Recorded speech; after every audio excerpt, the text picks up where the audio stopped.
Liverpool 2, Man United 2.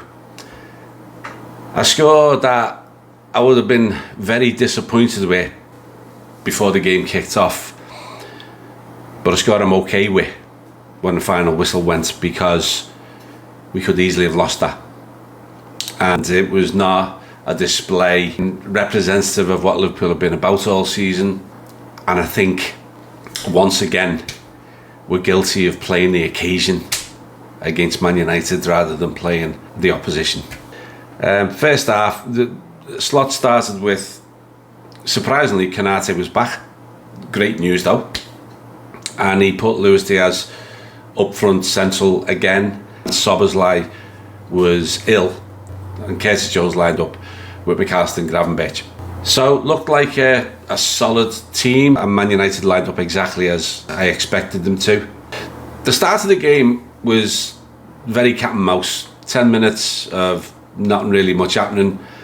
The one thing that was apparent though is that Man United was snapping into tackles, and they were getting into shape very quickly whenever we got the ball, and that was a pattern that continued. To be honest, once we started to take a foothold of the game, I really thought that we were going to kick on, because we had two fantastic chances.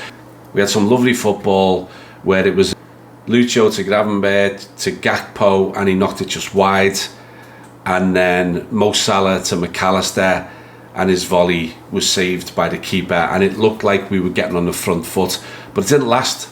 Man United clearly had a plan to target Trent, and Trent will come up a lot in this video. They targeted him from the first minute until he went off in the 85th minute, and it worked a treat. He got beaten down the left wing with ease, and the ball was knocked in to Ahmad, who had ran ahead of the ball, and he headed it backwards, but it was a really, really good chance, and it was a warning sign that was not heeded. Then they got another break down the same side. Højlund was through, and luckily that kid has yet to figure out how to use any guile in his finishing, and he blasted straight at Alisson, and we go in at 0-0. One thing that was very obvious in the first half was that something is not right with Trent. His defending has never been great, but it's been better of late, and it was shocking in that first half. But the other one was, we really, really missed the legs of Szoboszlai driving through that midfield and breaking through the lines, because Curtis Jones was not at it at all. How surprising is it that the two names I'm picking out at half time for not being at the races were the two Scousers in the team? On to the second half. Arne Slot didn't change anything. I suppose that's okay. It's okay when you can have a go at your players at half time and say, get out there and put right what you've been doing wrong. But it didn't make the slightest bit of difference, because the opening 10 minutes of the second half, Trent was shocking. Absolutely shocking. He'd already made 3 errors by the time he passed the ball out of defence straight to a Man United player, and then ball watched as Martinez went in and blasted Man United ahead 1-0. It was appalling. And you know what? They were up for it. Liverpool's bottle went. Our bottle went. For a few minutes there, we were mentally all over the place. And then suddenly, out of nowhere, Gravenberch gives the ball to McAllister. He feeds Gakpo. Gakpo sells De Ligt, who's probably still sliding across to Goodison right now. And he does his trademark cut in and blasts it into the top corner. And it's 1-1. And then it was Man United's turn for their bottle to go a little bit. But the crowd are up. It's bedlam in Anfield. And then the ball is knocked in from the wing. It was actually a Trent ball that was knocked in. McAllister heads towards goal, and De Ligt goes like that, and it's a penalty. Now, why did Michael Oliver not give that? This is the problem.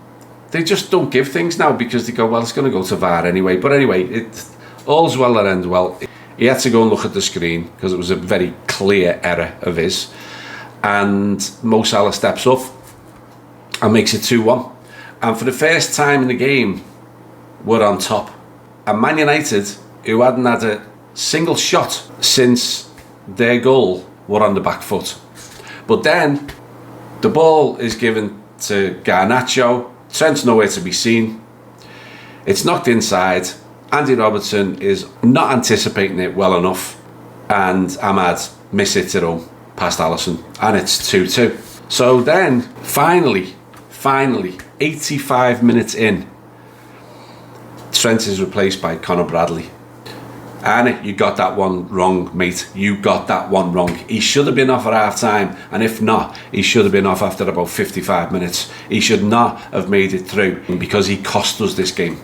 Not on his own, but he cost us big time in this game, because he gave them an outlet every single time they had the ball, and he didn't put a tackle in, and he didn't make a run throughout the game. Conor Bradley immediately makes a fantastic tackle. Conor Bradley then gets into the box and forces an absolutely superb save from Onana. It really was a great save, because he was expecting a cross and Conor blasts it, and it would have been a great winning goal. But it wasn't to be. United come back again. Fernandes tries a pot shot, Alisson spills it, it goes out for a corner. The nerves are jangling with everybody. They're sensing they could go on and win it. And then in the last kick of the game, they break, this time down the right. Maybe they'd given up trying on the left because Trent wasn't there anymore. Knock it inside to Harry Maguire, who's on the penalty spot. And all he has to do is side foot it home, and he puts it over the bar. So it ends 2-2. As I said at the beginning of the video, I'm not going to complain about that, because we could very, very easily have lost that game, and we didn't do enough to win it. So before I get into shout-outs, there's a couple of concerns. Now, what do we do with Trent? Because that was his worst performance ever in a Liverpool shirt, and I can't remember a worse performance by any Liverpool player. I can't remember one. Before I did the video, I thought, who can I compare it to? And I'm lost. It was that bad. And I can't see him keeping his place after that, because when you've got a backup as good as Conor Bradley, he's got to sit. You can't do that in any game. And you absolutely can't do that when you're playing Man United. The other one, Curtis Jones. Curtis has the ability to sometimes take games by the scruff of the neck, and sometimes has the ability to be completely and utterly anonymous. And he was completely and utterly anonymous until he was taken off mid-second half. And I think it's very clear now that Gravenberch and McAllister and Szoboszlai now have to form our midfield trio, because we can't have performances like that either from Curtis Jones. He did nothing. So there's a couple of concerns right there. And I don't think I'm going overboard here. I don't think just because we've dropped points I'm attacking certain players, but that's just not good enough. The other one that's a concern, I already mentioned it, but Slot has been brilliant at how he has gone about games, so cool, so calm and so collected, and Liverpool have not been flustered all year. Didn't matter if they go one down, they just continue like a machine to drive forward and win the game, and normally win the game by being by far the better team. Well, today we did that thing we do against Man United, and we played the occasion, and we got nervous, and it got the crowd nervous, and it gave Man United energy and hope, and in the end they made the most of that. So it's something for future Man United games that I think Slot will have noticed today. Okay, so on to the shout-outs. I've got to mention Mo Salah, not really for his overall performance, but the fact that he drew level with Thierry Henry today, and the Premier League highest goal scorer ever in 7th place.